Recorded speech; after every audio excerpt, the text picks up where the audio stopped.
नमस्कार, मी समृद्धी जाधव. स्वागत आहे तुमचं टॉप न्यूज मराठीमध्ये. आत्ताच्या घडीची सगळ्यात मोठी आणि सगळ्यात महत्त्वाची बातमी समोर येते ती नागपूरमधून. पुण्यामध्ये 2 दिवसांपूर्वी एक बॉम्ब सापडलेला होता. पुण्यातल्या एका हॉस्पिटलमध्ये हा बॉम्ब ठेवण्यात आलेला होता. मात्र हा बॉम्ब ज्यानं ठेवलेला होता तो संशयित आरोपी अखेर एटीएसच्या ताब्यात आलेला आहे. एटीएसला पकडण्यामध्ये यश आलेलं आहे या आरोपीला. आणि आता जर आपण बघितलं तर नागपूर रेल्वे स्थानकावरून त्या आरोपीला अटक करण्यात आलेली आहे. शिवाजी राठोड असं या आरोपीचं नाव आहे. आपण जर पाहिलं तर परवा रात्रीची ही घटना आहे. 7:30-8 वाजण्याच्या सुमारास पुण्यातल्या हडपसर परिसरामध्ये असलेल्या उषा किरण नावाच्या एका हॉस्पिटलच्या पुरुष स्वच्छतागृहामध्ये हा बॉम्ब आढळलेला होता, ज्याच्यावर 7.5 तासांचा टायमर दिसत होता. आणि जेव्हा हा बॉम्ब तिथल्या काही कर्मचाऱ्यांनी पाहिला, लगेचच डॉक्टरांना सांगितलं गेलं. डॉक्टरांनी हा बॉम्ब सुरक्षितरित्या बाहेर आणून एका मोकळ्या मैदानामध्ये ठेवला. पोलिसांना लगेचच कळवण्यात आलं. स्थानिक पोलीस घटनास्थळी दाखल झालेले होते. हडपसर पोलिसांनी गुन्हा दाखल करून घेतला होता. त्यानंतर हे सगळं प्रकरण अतिशय गंभीर असल्याचं कुठेतरी वाटलेलं होतं आणि त्यामुळेच एटीएस म्हणजेच दहशतवादी विरोधी पथक जे आहे ते सुद्धा या सगळ्यामध्ये इन्व्हॉल्व झालं. त्यांनी सुद्धा त्यांच्याकडून तपास सुरू केला. आता जर आपण पाहिलं तर या प्रकरणाचा तिहेरी तपास सुरू होता. म्हणजेच काय तर हडपसर पोलीस असतील किंवा त्यांच्याबरोबर पुण्यातली क्राईम ब्रांच आहे आणि त्यानंतर एटीएस आहे, असा तिहेरी तपास या सगळ्याचा सुरू होता. आणि या सगळ्या तपासाच्या नंतर आता या आरोपीला पकडण्यामध्ये सगळ्याच तपास यंत्रणांना यश आलेलं आहे. एटीएसनं त्याला ताब्यात घेतलेलं आहे. आणि आरोपीचं बॅकग्राऊंड जर आपण थोडक्यात समजून घ्यायला गेलो तर प्राथमिक जी काही माहिती आहे, या प्राथमिक माहितीच्या नुसार या आरोपीचं नाव शिवाजी राठोड असं आहे. वय वर्ष 30-32च्या आतला हा आरोपी आहे. आणि याच्याविषयी आधीची माहिती अशी की तो मूळचा सोलापूरचा असल्याचं कळतंय. मात्र तो गेल्या काही वर्षांपासून पुण्यातल्या मांजरी भागामध्ये राहतो. मांजरीमध्ये त्याचं एक शू मार्ट आहे, म्हणजेच त्याचं चप्पलांचं दुकान आहे. या ठिकाणी तो गेल्या काही दिवसांपासून हे चप्पलांचं दुकान चालवत होता. काल रात्रीच्या वेळेस जर आपण पाहिलं तर मांजरीतल्या मोठ्या प्रमाणात काही भागांवरती एटीएसनं छापेमारी केलेली होती. तेव्हाच कुठेतरी असं काहीतरी जाणवलेलं होतं की मांजरी परिसरामध्ये काहीतरी अशी संशयास्पद गोष्ट आहे जी एटीएसच्या हाती लागलेली होती. कदाचित या सगळ्या छापेमारीचा थेट कनेक्शन जे आहे ते शिवाजी राठोड याच्याशीच होतं. त्यानंतर तिथून काही पुरावे मिळाल्याच्या नंतर एटीएसचं पथक हे नागपूरमध्ये पोहोचलं आणि आता त्याला रेल्वे स्थानकावरून अटक करण्यात आली आहे. या माणसाच्या विषयी म्हणजे जो या प्रकरणामधला संशयित आरोपी आहे शिवाजी राठोड, त्याच्याविषयी सांगायचं झाल्यास तो जरी त्याचं चप्पलांचं दुकान आत्ता असलं तरी सुद्धा अशी सुद्धा माहिती मिळतेय की पूर्वी काही वर्षांपूर्वी तो ज्या विहिरी असतात, विहिरी बनवण्यासाठी आपल्याला माहिती आहे की एक्सप्लोजन केलं जातं. जमिनीमध्ये एका प्रकारचे एक्सप्लोरेशनचे काय म्हणतो आपण त्याला, स्फोटकं असतात, ती लावली जातात आणि त्याच्यानंतर ती जमीन आहे ती फोडली जाते. असं एकंदरीत प्रकार आपल्याला पाहायला मिळतो. फार जास्त नाशक अशी स्वरूपाची ही स्फोटकं नसतात किंवा खूप मोठं एक्सप्लोजन करणारी ही सगळी स्फोटकं नसतात. मात्र तरी सुद्धा मोठ्या प्रमाणात गावांमध्ये या सगळ्याचा वापर केला जातो. विहिरीला जास्तीत जास्त पाणी लागावं किंवा खोलपर्यंत विहीर मिळावी, यासाठी या सगळ्याचा वापर केला जातो. आणि तसंच काम काहीसं हा आरोपी सुद्धा काही वर्षांपूर्वी करत असल्याची माहिती समोर आली आहे. म्हणजेच काय की याला एक्सप्लोजन कसं होतं, एक्सप्लोजन होण्यासाठी काय काय गोष्टी लागतात, कोणते पदार्थ त्याच्यामध्ये असावे लागतात, हे सगळं त्याला ठाऊक होतं.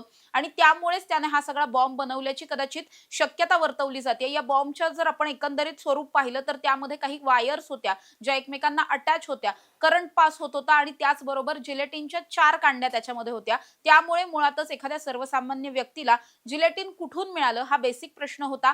त्याच प्रश्नाचं उत्तर शोधण्यासाठी पोलिसांचा सुद्धा सगळा तपास सुरू होता. आणि आता जी काही माहिती समोर येते की या आरोपीचं एकंदरीत बॅकग्राऊंड जर आपण पाहिलं तर असं कुठेतरी जाणवतंय की या आरोपीला याविषयीची बरीचशी माहिती होती. या आधी सुद्धा त्याने अशा पद्धतीने काही बॉम्ब बनवण्याचा प्रकार वगैरे केलेला होता का, हे सगळं सुद्धा शोधलं जात आहे.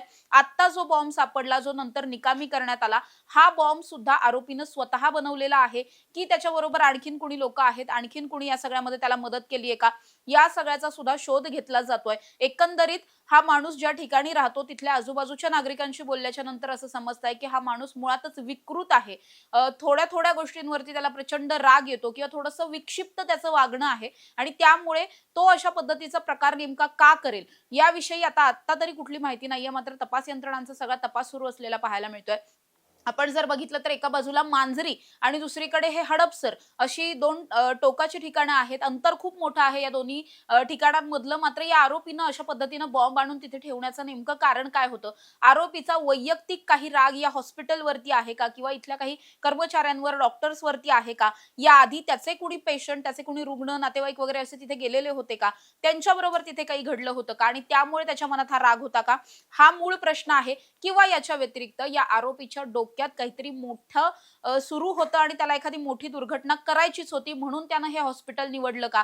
हे सुद्धा अनेक प्रश्न आहेत आणि या सगळ्याच प्रश्नांची उत्तरं आता या आरोपीकडूनच मिळणार आहेत. एकंदरीत पाहिलं तर आरोपी प्राथमिकदृष्ट्या थोडासा मनोरुग्ण असल्यासारखं वाटतंय, विक्षिप्त असल्यासारखं असल्याचं सगळंच तपास यंत्रणांचं म्हणणं आहे आणि त्याच्या मागावरती अनेक दिवसांपासून तपास यंत्रणा होत्या. अगदी पहिल्या दिवशी जेव्हा हे प्रकरण घडलेलं होतं तेव्हाच काही 8-10 संशयितांना शॉर्टलिस्ट केलं गेलं होतं. सगळ्यांचा तपास झालेला होता, चौकशी सुरू होती आणि त्यानंतर हाच या प्रकरणामधला फायनल आरोपी आहे किंवा मुख्य आरोपी आहे हे जेव्हा पोलिसांना कळलं त्यानंतर सगळीच यंत्रणा जी आहे ती याच्याच मागावरती होती. हा ठिकठिकाणी त्याची स्थळं बदलत होता, ट्रॅव्हल करत होता, त्यामुळे त्याला पकडण्यामध्ये काल यश आलं नाही.